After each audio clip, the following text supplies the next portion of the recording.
Hello students and good morning to all of you. This is Brijit Singh and I'm going to discuss with you the income tax law and practices and the unit 5th. The topic is deduction under section 80C to 80U in the assessment of total income. When we go for the assessment of the total income of an SSC of an individual, so there are some deduction which we take the benefits of this deduction and that comes under the section 80C to 80U. So now I'm going to discuss with you the first lecture of a session of that deductions. Let's move to this. So basically, what is the objective of the learning about the deductions? So deduction 80C to 80U of the Income Tax Act 1961, which laid down the provisions of relating to the deductions, which is allowed to the SSC from their gross total income. So when we find out the gross total income of an SSC, then we get the some deduction under section 80C to 80U. So these deduction will helpful to us for deducting the amount of the taxability.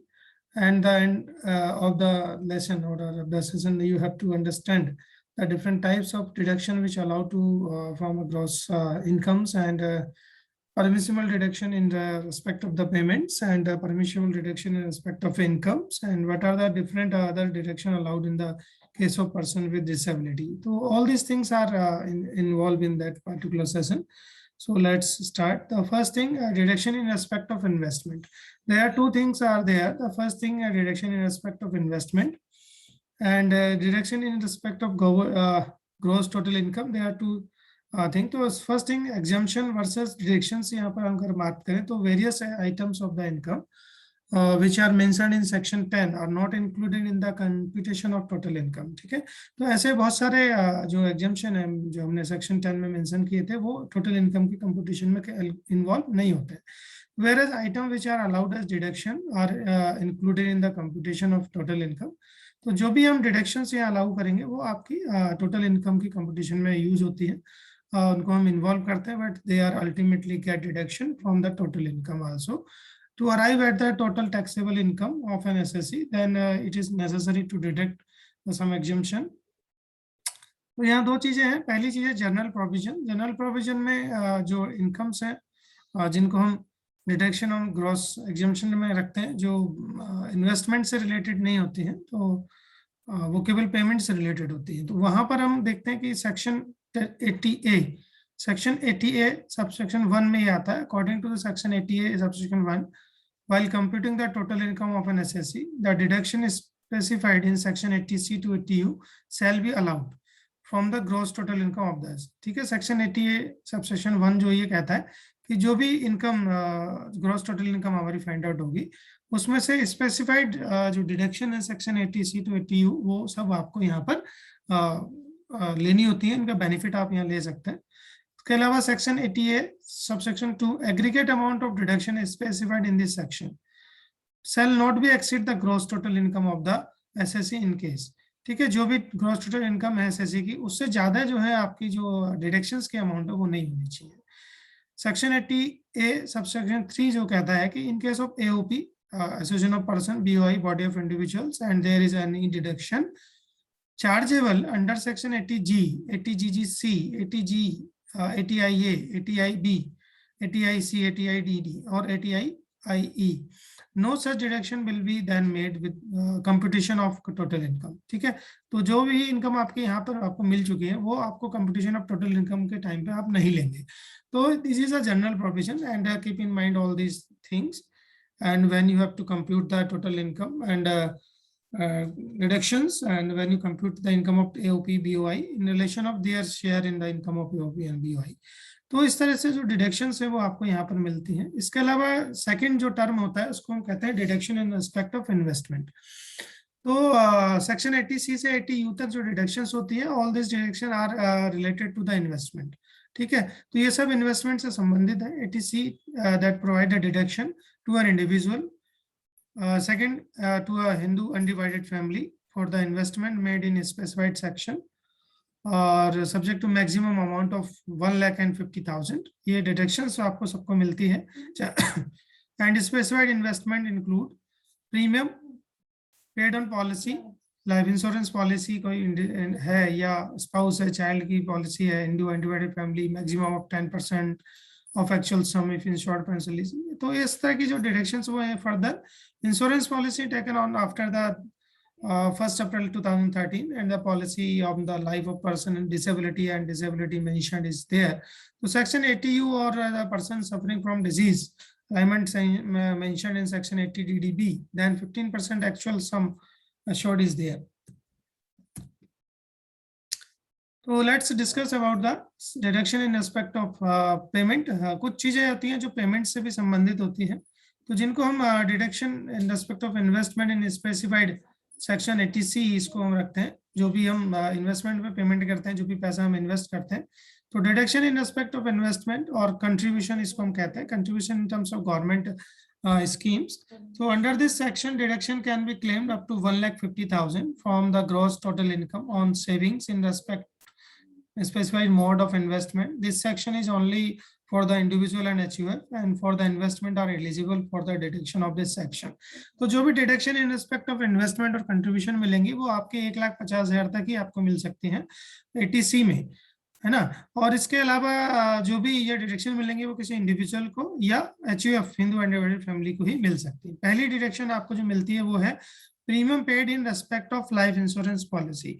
जो भी व्यक्ति है, कोई भी individual या SSC है जो life insurance policy लेता है, चाहे वो किसी भी कंपनी की हो सकती है, चाहे वो LIC की हो या SBI जनरल की हो या SBI की हो या ICICI, किसी भी कंपनी या किसी भी बैंक की हो सकती है। तो any premium paid on life insurance policy spouse, parents और चाइल्ड, माइनर और मेजर दोनों, अगर पेरेंट्स हैं आपके उनकी पॉलिसी भी आप पे करते हैं या माइनर्स आपके बच्चे हैं, तो any member in case of HUF is eligible of the deduction under section 80C।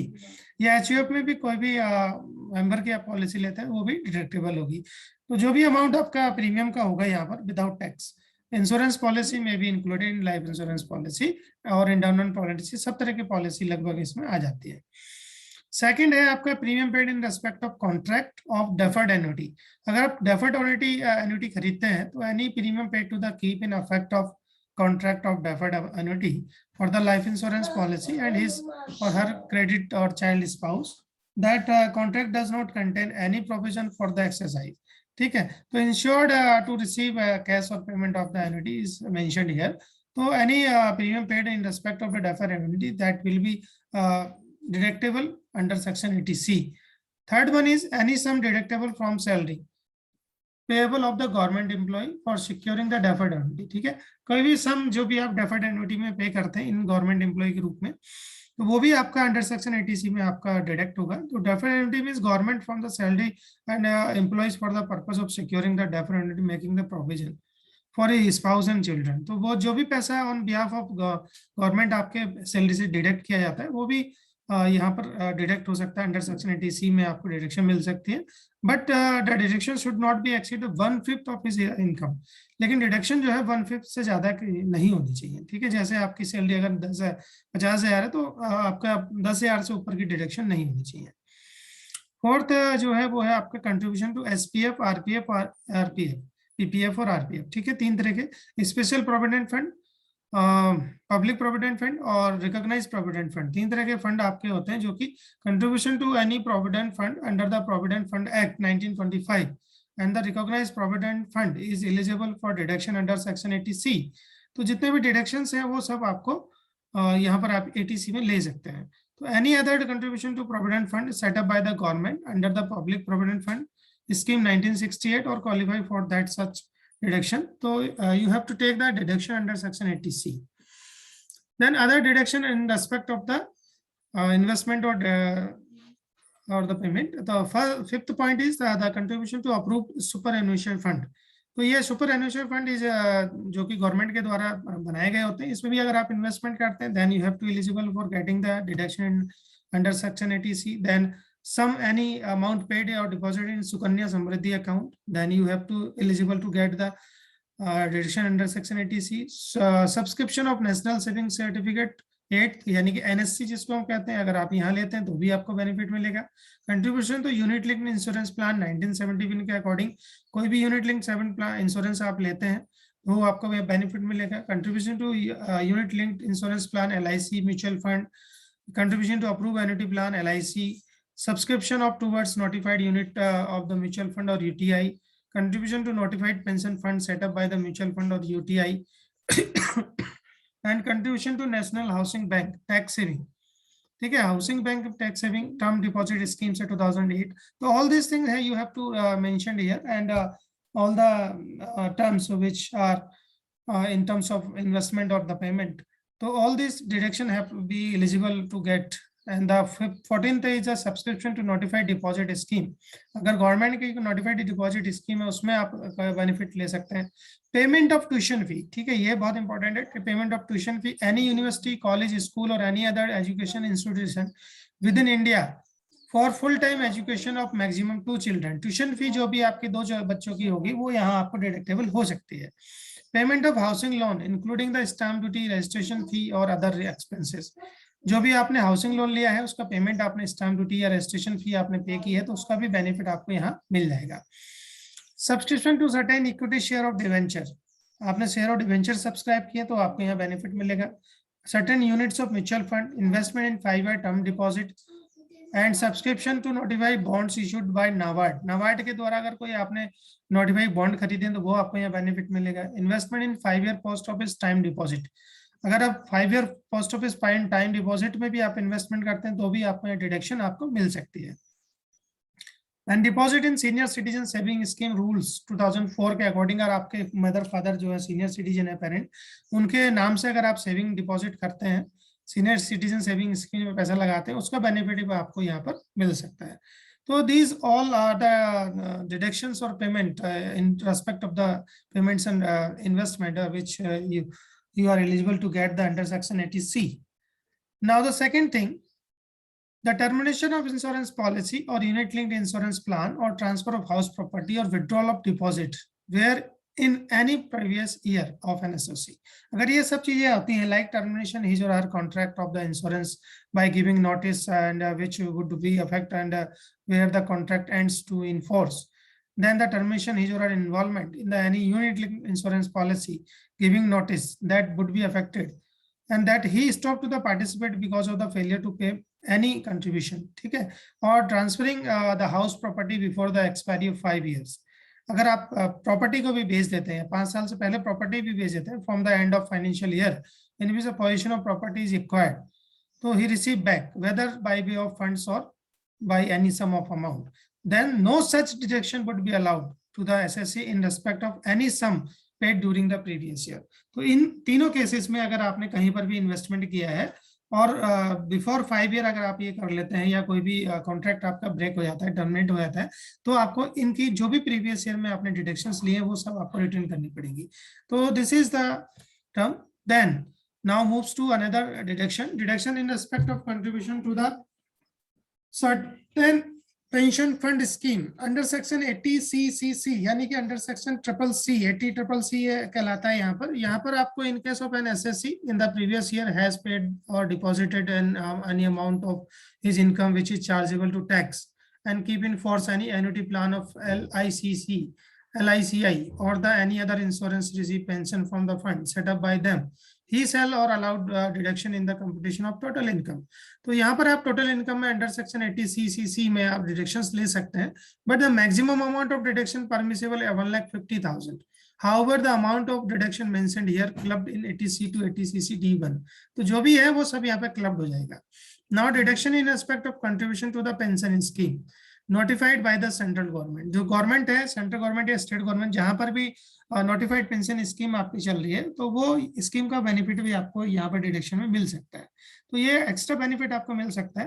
Contribution made towards the notified pension scheme by central government, new pension scheme NPS are allowed deduction under section 80CC D और individual. ठीक है, एक individual को 80CC D में भी आपको benefit मिलता है.